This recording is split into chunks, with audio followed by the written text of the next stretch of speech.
तो ये है गोकू बिकम ओमनी किंग का पार्ट 2। अगर आप लोगों ने अभी तक पार्ट 1 नहीं देखा है तो जाके पहले आप पार्ट 1 को देखें, वरना आप लोगों को पार्ट 2 की कुछ भी समझ नहीं आएगी। गोकू ये सब सुन के बहुत ही ज़्यादा शॉक हो जाता है कि ज़ीनो के भी पेरेंट्स थे, और गोकू पूछता है कि ज़ीनो के पेरेंट्स को फिर किसने मारा। आगे ग्रैंड प्रिस्ट कहते हैं, वही तो मैं तुम्हें बताने वाला हूँ।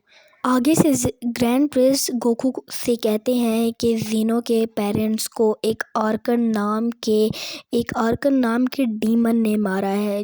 वो डीमन 13 यूनिवर्सेस का सुप्रीम रूलर है। आगे से ग्रैंड प्रिस्ट कहते हैं कि गोकू आप अभी उस आर्कन को नहीं हरा सकते, वो बहुत पावरफुल है, लेकिन एक ज़ाल्मा नाम के सुप्रीम किंग है, अगर वो आपको ट्रेन करेंगे तो शायद कि आप ज़ेनोसामा से भी ज़्यादा पावरफुल और उस आर्कन से भी ज़्यादा पावरफुल हो सकते हैं। ग्रैंड प्रिंस गोकू से ये भी कहते हैं कि मैंने एक ऐसा टाइम चैम्बर जैसा चैम्बर बनाया है जिसमें आप लोग ट्रेनिंग कर सकते हैं, और उस उधर एक दिन बराबर 15 साल होते हैं। तो अभी हमारे पास टोटल हमारे पास 30 साल पड़े हुए हैं। तो अब यहाँ पर गोकू और ज़ालिमा ट्रेनिंग करने लग जाते हैं और लगातार 30 सालों तक ट्रेनिंग करते रहते हैं।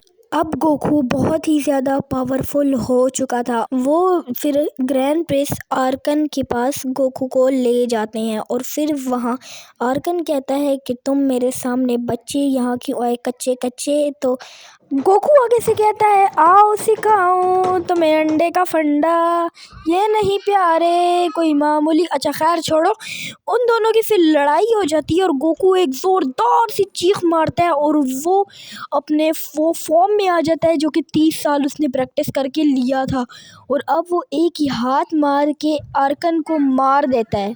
फिर वो लोग वापस से ज़ीनो को देखने आते हैं और वो लोग देखते हैं कि ज़ीनो मर चुका है, उसने सुसाइड कर लिया है, क्योंकि और बहुत ही ज़्यादा उसको दुख भी होता है, गुस्सा। ग्रैंड प्रिंस गोकू से कहते हैं कि अब ये गुस्सा होने का टाइम नहीं है गोकू सामा, और आप जल्दी से यहाँ से निकलने की कोशिश करें, क्योंकि अभी the mother of all angels इधर आने वाली है और वो the mother of all angels इधर आके सबको मार देगी।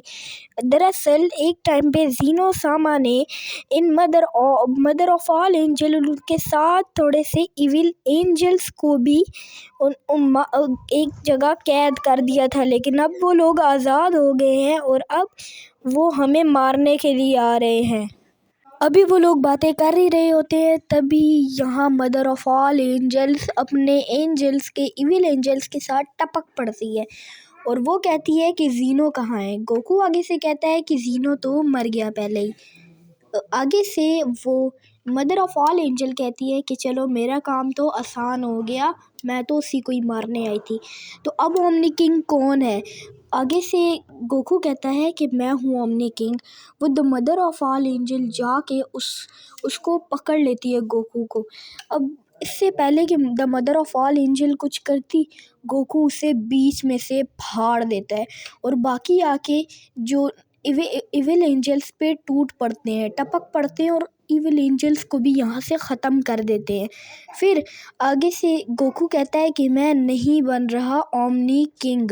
तो फिर आगे से ग्रैंड प्रिंस कहते हैं कि आप नहीं बनेंगे तो फिर और कौन बनेगा? गोकू कहता है कि मेरे पास एक आइडिया है। गोकू जल्दी जाता है और वहाँ पर सुपर ड्रैगन बॉल्स को जल्दी जाता है और वहाँ पर सुपर ड्रैगन बॉल्स इसके पास पहले से होती हैं, और वो ग्रैंड प्रिंस से कहता है कि मैं बहुत ही ज़्यादा पावरफुल हो चुका था, इसलिए मुझे ढूंढने में ज़्यादा टाइम नहीं लगा। तो वो सुपर शेनरॉन से विश मांगता है कि ज़ीनो के साथ ज़ीनो के पेरेंट्स को भी ज़िंदा कर दे, और फिर गोकू ग्रैंड प्रिंस से कहता है कि अब मुझे वैसे भी पावरफुल होना था और अब मैं हो गया हूँ, तो अब ज़ीनो और ज़ीनो के पेरेंट्स यहाँ के द न्यू ओमनी किंग है। ज़ीनो ये देख के बहुत ही ज़्यादा खुश हो जाता है।